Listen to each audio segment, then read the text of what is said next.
What's up, everybody? Good late morning. You know what time it is. You know what it is all about. We've got a rooting guide post mortem to get to, and this was a good week. This was mostly a good week. It wasn't perfect, but given the nature of the NFL, I don't think we could have asked for too much more.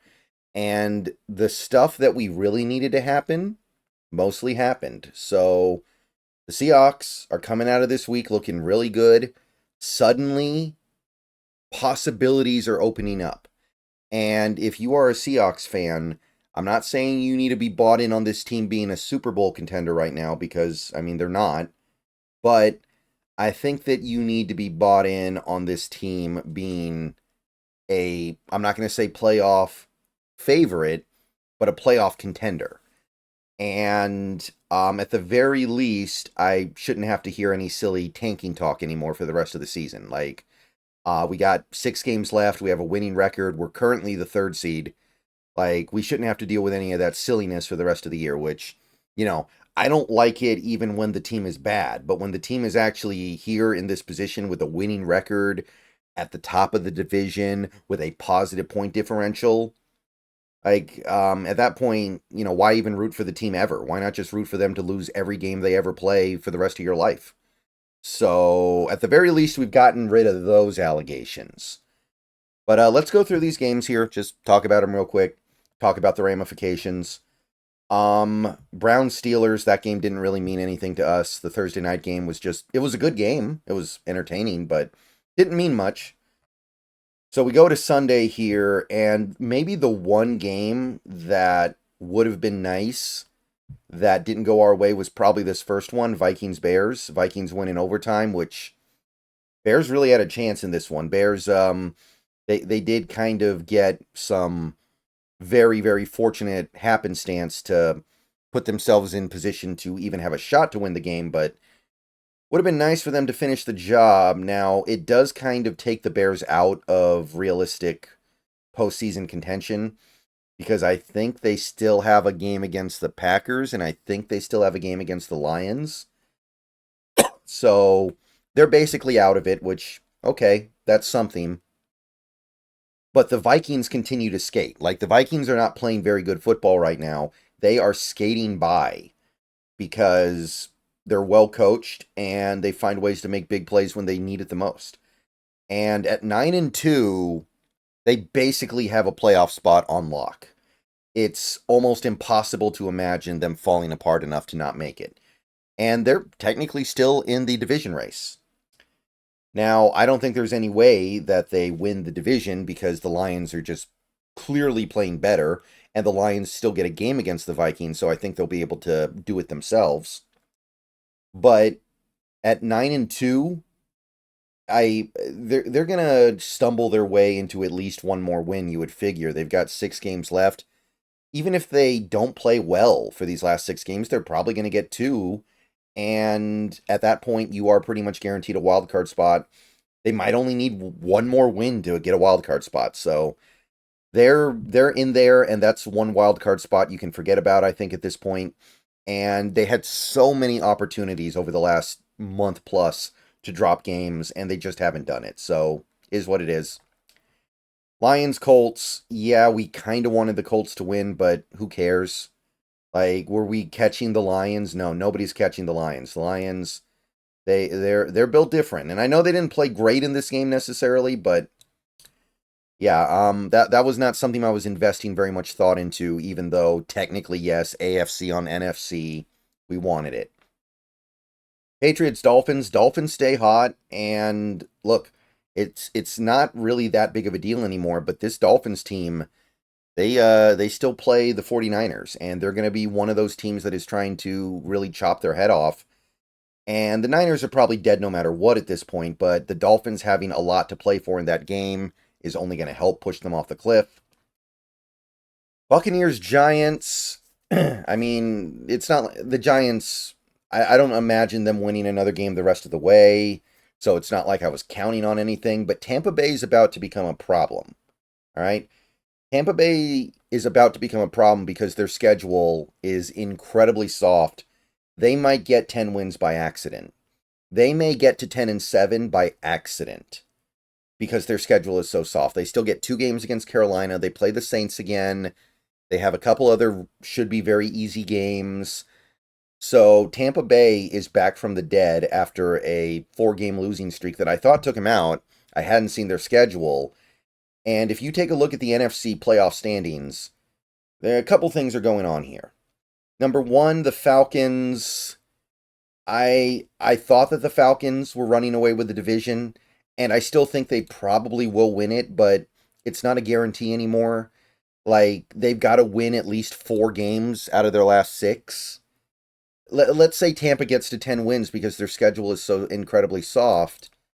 That means Atlanta needs to win 4 out of 6, and they actually have some tough games. They are not going to be able to waltz to 10 wins like Tampa Bay probably will.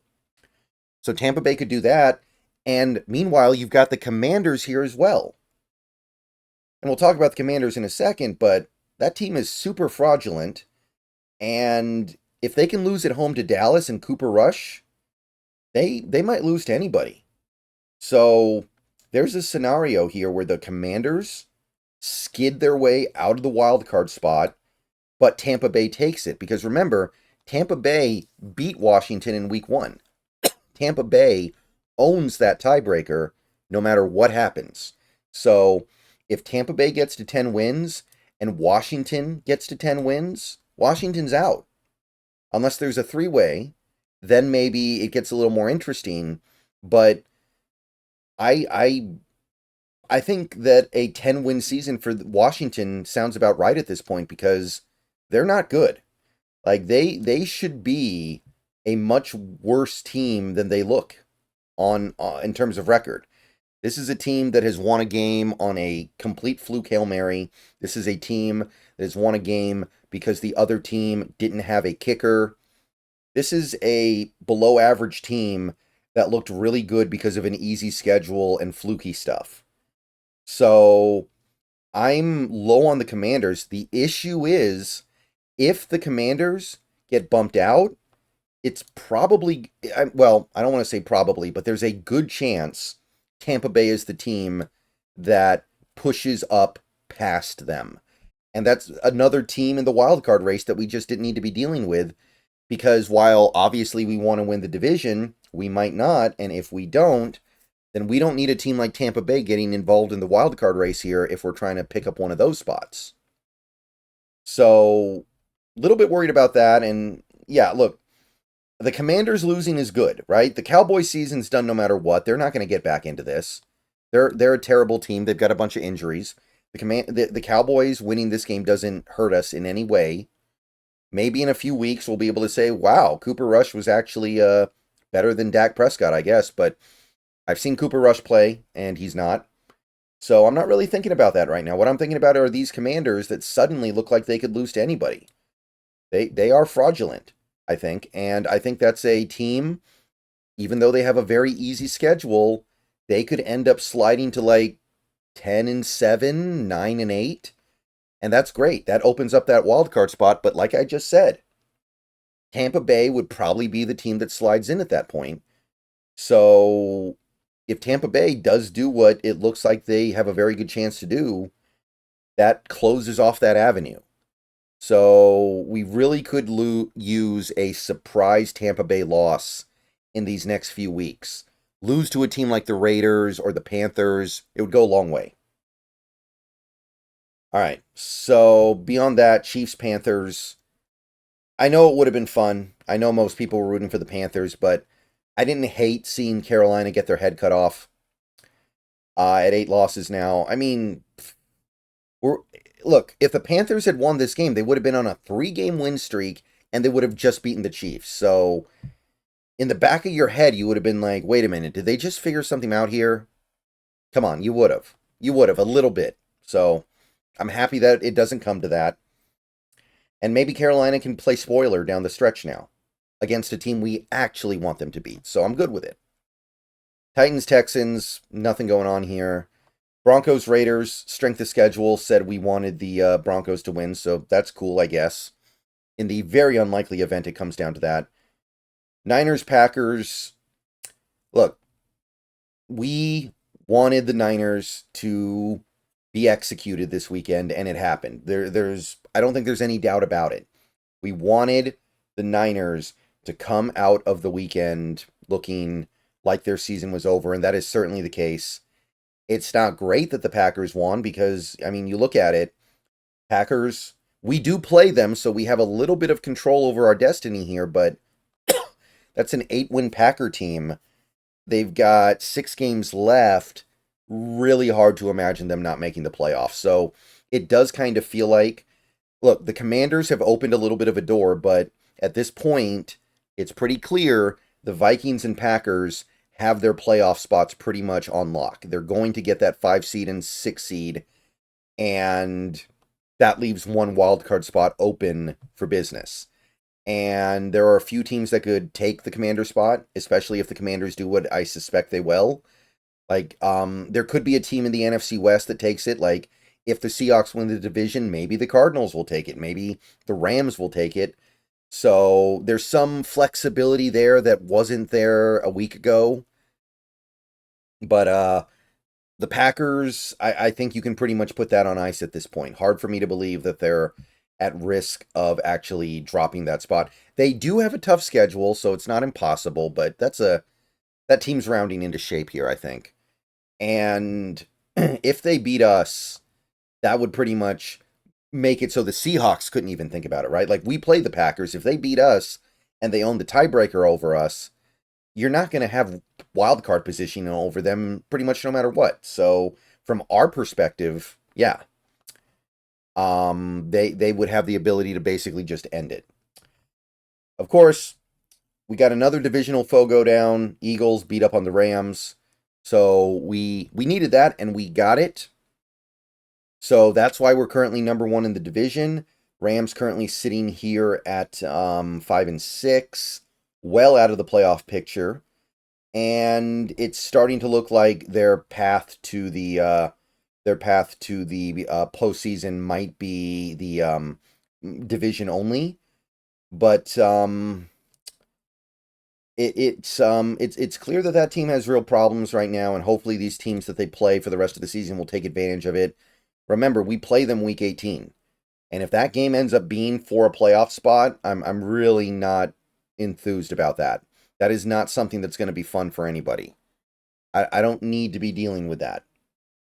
So, good result there, and then last night's game, yeah, nothing.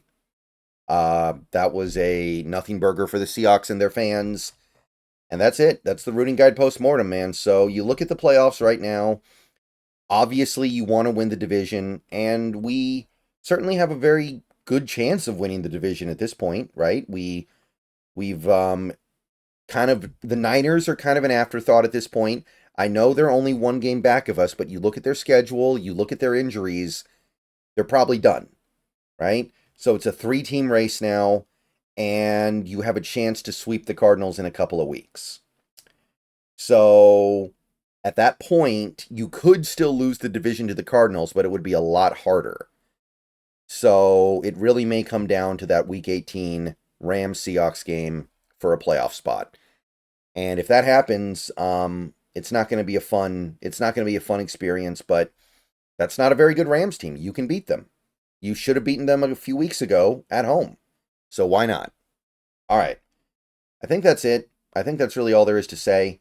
It's getting pretty binary here. Either the Seahawks win the division, or they get the 7 seed, or they get nothing. That's all there is to say. And we'll have plenty more to say as more games get played this week. All right. See you guys later. Go Hawks. Everyone have a good day. And hey, it's a lot better than we thought we'd be 2 weeks ago, right? All right, go Hawks.